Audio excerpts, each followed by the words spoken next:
రాజకీయ కురుక్షేత్రంలో ఆడపిల్లలు పావులుగా మారారు. ఆడదాన్ని అడ్డు పెట్టుకుని చేసే రాజకీయం కూడా ఒక రాజకీయమేనా? అధికారం చేతిలో ఉంటే ఆడదాని బట్టలు ఓడదీయగలం అని అహంకరించే స్థాయికి మన రాజకీయ పార్టీలు దిగజారిపోయాయి. పూనమ్ కౌర్, కాదంబరి జత్వాని వీళ్ళు కేవలం నటీమణులే కాదు, ఒక వ్యవస్థీకృత నేరానికి సాక్ష్యాలుగా మారారు. పూనమ్ కౌర్ ఇంటర్వ్యూలో చెప్పిన మాటలు వింటుంటే నిజంగా ఇది ప్రజాస్వామ్యానికే సిగ్గుచేటు అనిపించింది.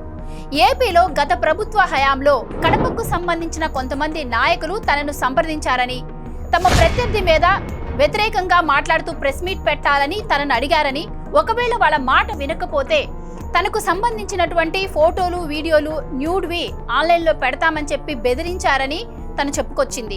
ఈ బెదిరింపుల వల్ల తాను మానసిక ఒత్తిడికి లోనయ్యానని, అలాగే తన పెళ్లి కూడా ఆగిపోయిందని, తన తల్లి కూడా మరణించిందని చెప్పి పూనమ్ కౌర్ అన్నారు.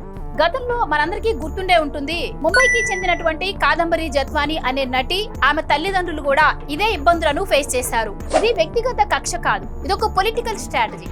బలమైన ప్రత్యర్థిని ఎదుర్కోలేక ఇలా బలహీనమైనటువంటి మహిళలను అడ్డు పెట్టుకుని వాళ్ళ క్యారెక్టర్ ని అసాసినేషన్ చేయడం అనేది ఒక మాఫియా స్ట్రాటజీ. కాదంబరి జత్వాని, పూనమ్ కౌర్ ఇద్దరు కూడా తెలుగు వాళ్ళు కాదు, ఇక్కడ సెటిల్ అయిన వాళ్ళు కాదు. వీళ్ళకి కుల బలం లేదు, అలాగే రాజకీయ అండ కూడా లేదు. ఇలాంటి వారిని భయపెట్టడం అనేది చాలా సులభం. అందుకే వీరిని సాఫ్ట్ టార్గెట్స్ గా మార్చుకున్నారు. ఇది పక్కా ప్లాన్ ప్రకారం జరిగిన అవుట్ సైడర్ ఎక్స్‌ప్లాయిటేషన్.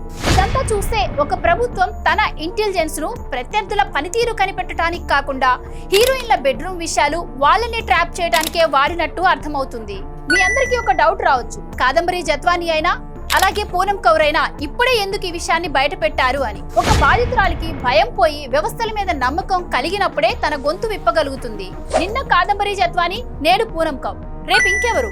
రాజకీయ యుద్ధాలలో మహిళలను ఆయుధాలుగా వాడే ఈ సంస్కృతికి పులి స్టాప్ పడాలి. గత ప్రభుత్వం తప్పు చేసిందని ఇప్పటి ప్రభుత్వం ఆరోపించడం కాదు, విచారణ జరిపి ఆ కడప నాయకులెవరో, ఆ పోలీసులెవరో ప్రజల ముందు నిలబెట్టాలి.